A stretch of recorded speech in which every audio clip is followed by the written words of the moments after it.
बिस्मिल्लाहिर्रहमानिर्रहीम अस्सलाम वालेकुम नाज़रीन, मैं आपका मेज़बान हमज़ा हसन और आप देख रहे हैं एट द पॉइंट। नाज़रीन, आपने मेरे पीछे देखा कि फ़लस्तीन के झंडे लहराए जा रहे हैं, फ़लस्तीन के बारे में एहतजाज हो रहा है। हमारे मुसलमान भाई वहाँ पे शदीद जंग की हालत में हैं, उन पे जुल्म की इंतहा की जा रही है, मगर अब तक कोई आवाज़ नहीं उठाई जा रही। यहाँ पे एहतजाज जो है, रैली निकाली जा रही है। इनसे जानते हैं, इनसे बात करते हैं कि इनके क्या जज्बात हैं, क्या ख़यालात हैं। अस्सलाम वालेकुम। वालेकुम सलाम। क्या नाम है आपका? सर मेरा नाम रिजवान अली वड़ाइच है। अच्छा रिजवान भाई, बताएं मुझे कि आप यहाँ पे एहतजाज किया जा रहा है, रैली निकाली जा रही है, फ़लस्तीन के झंडे आपके हाथों में हैं, आप यहाँ पे एहतजाज में शिरकत करने आए हैं, क्या जज्बात है, क्या ख्यालात है, क्या कहना है आपका? सर जो जज्बात हैं उनको तो अल्फाज के अंदर तो बयान करना बड़ा मुश्किल है। उनको अल्फाज के अंदर तो बयान नहीं कर सकते। जो हमारे फ़लस्तीनी भाइयों के साथ जुल्म किया जा रहा है, बच्चों के साथ जुल्म किया जा रहा है, बच्चों पर बमबारी किया है, इसके बारे में क्या कहना बच्चों के बारे में मैं यही कहना चाहता हूँ कि दुनिया की जितनी भी हिस्ट्री उठा के देख लें आप, जहाँ पे भी जंगें हुई हैं दुनिया की तारीख में, बच्चों और औरतों को हमेशा महफूज मुकाम जगह दी गई है उनके लिए। ये वाहद एक ऐसी जंग है जिसके अंदर सबसे पहले टारगेट बच्चों को बनाया जा रहा है। है? पूरे इस जंग हो रही है, बच्चों को जुल्म किया जा रहा है, औरतों पे जुल्म किया जा रहा है, पूरे इस्लामी ममालिक जो हैं खामोश है, किबला अव्वल पे आपके जो मस्जिद अक्सा है उस पे हमला किया जा रहा है, पूरे इस्लामी ममालिक खामोश है, इसके बारे में क्या? सर ये तो देखे ना, मैं तो कहता हूँ कि मुसलमानों का जो ईमानी दर्जा है इस हद तक गिर गया है कि उनको ये इस चीज़ की फ़िक्र ही नहीं है। उनका ईमान इस हद तक चला गया कि यहूदियों और नसारा के आगे वो इतना बेबस नज़र आ रहे हैं ये लोग। हमारे कितने इस्लामी ममालिक हैं, हमारे किबला अव्वल जहाँ से हुज़ूर नबी करीम सल्लल्लाहु अलैहि वसल्लम गए हैं, अपना मेराज पर गए हैं, वहाँ पे सारे नबियों अम्बिया ने नमाज़ पढ़ी है, हमारे लिए बड़ी मुक़द्दस जगह है वो। और मुसलमान इसीलिए तो वहाँ पे अपनी जानों के नज़राने दे रहे हैं कि ये हमारी हमारी इबादत गाहें हैं, हमारी इबादत गाह है। इसके लिए हमने अपने बच्चों ने बड़ों ने, हमारे बड़े बूढ़ों ने भी कुर्बानियाँ दी हैं, तो आज हम ये उनको कैसे छोड़ सकते हैं?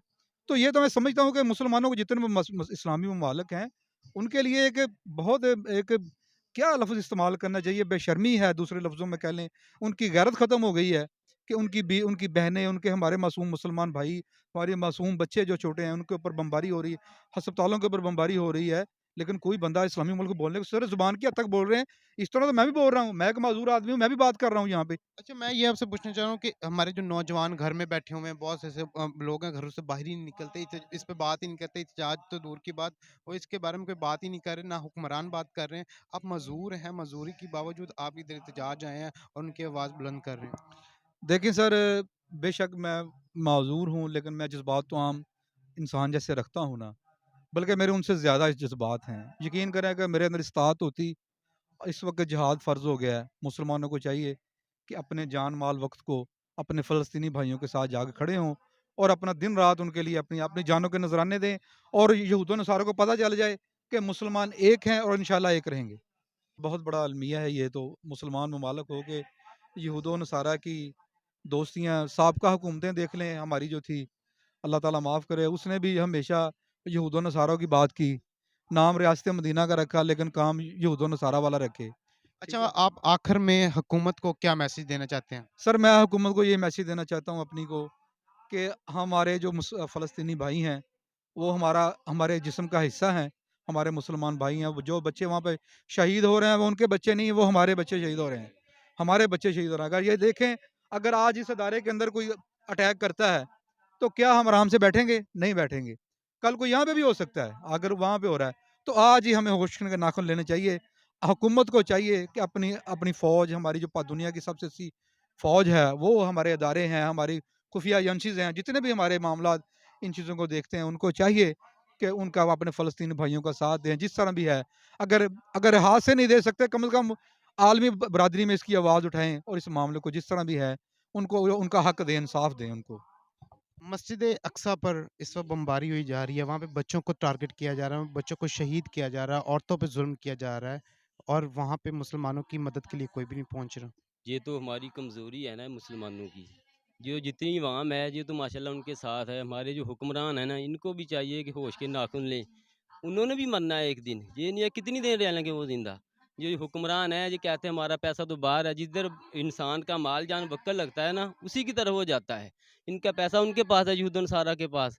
तो उनकी साइड लेंगे ये उनकी साइड कभी ये उनकी साइड लेना छोड़ दें। आज अच्छा, पाकिस्तान अच्छा, जो है। आप वक्त के वज़ीर आज़म होते हुँ। या अक़वाम मुत्तहिदा में आपका कोई रोल होता, तो आप वहाँ पे क्या करते? मैं क्या करता, मैं उनको वैसे इसराइल को ख़त्म कर देता, क्योंकि उन्होंने आप ज़ुल्म अटैक इतना किया। अटैक कर देते हैं। अटैक करने की बात ही है। अब देखो, ये कह रहे हैं कि भाई सब्र करो, सुलह कर लो। जब मुसलमानों की बारी आती है, ये कहते हैं जी बस इस्लाम जो है ईमान जो इस्लाम जो है हमारा, ये मोहब्बत का दर्स देता है। हमारे इस्लाम में मोहब्बत है, इंसानियत है, लेकिन जिहाद भी तो है ना। जिहाद के साथ जब तक मुसलमान जिहाद में था, तो अल्लाह का फजल था, कोई जो साजिशी टोले थे वो नहीं उठ रहे थे। जो यहूद नसारा हैं, ये साजिशी हैं। ये जितने यहूदी हैं, ये साजिश करते हैं, मुसलमानों को आपस में लड़ा रहे हैं। पाकिस्तान में भी मुसलमान को लड़ाया, अफ़गानिस्तान में मुसलमान को लड़ाया, मुसलमान का खून बहा, लेकिन मुसलमान नहीं समझ ले। लेकिन ये इनको समझना चाहिए, अगर अब नहीं ना समझे तो कभी नहीं समझेंगे। इन्होंने किसी को नहीं छोड़ा, जिसको भी इन्होंने साथ अपनी दोस्ती लगाई है, उसको भी इन्होंने रगड़ा निकाला है। अपनी तरीक़ को देख लें, जिसके साथ ये अमेरिका की दोस्ती हुई थी, भुट्टो को देख लें, ज़िया को देख लें, जिनके साथ इनके तल्लुकात थे, उनको उन्होंने उड़ा दिया। जी, तो नाज़रीन आपने इनकी बात सुनी, इनके जज़्बात सुने, इनके ख़्यालात सुने कि किस तरीके से मुसलमान बहन भाइयों पे बमबारी हो रही है, उन पे ज़ुल्म ढाया जा रहा है और तमाम मुसलमान ममालिक जो हैं, इनके हक़ और सच की बात करने से भी डर रहे हैं। और जिस तरह से भाई ने बताया कि जो भी इस्लाम की बात करता है, ये लोग अंदर घुस के शैतानी करते हैं, शैतान करके मुसलमानों को आपस में लड़वाते हैं। कमेंट सेक्शन में अपनी राय से ज़रूर आगाह कीजिए। इसी के साथ अपने मेज़बान को दें इजाज़त, मिलते हैं किसी और वीडियो में, दुआओं में याद रखिएगा। अल्लाह हाफ़िज़।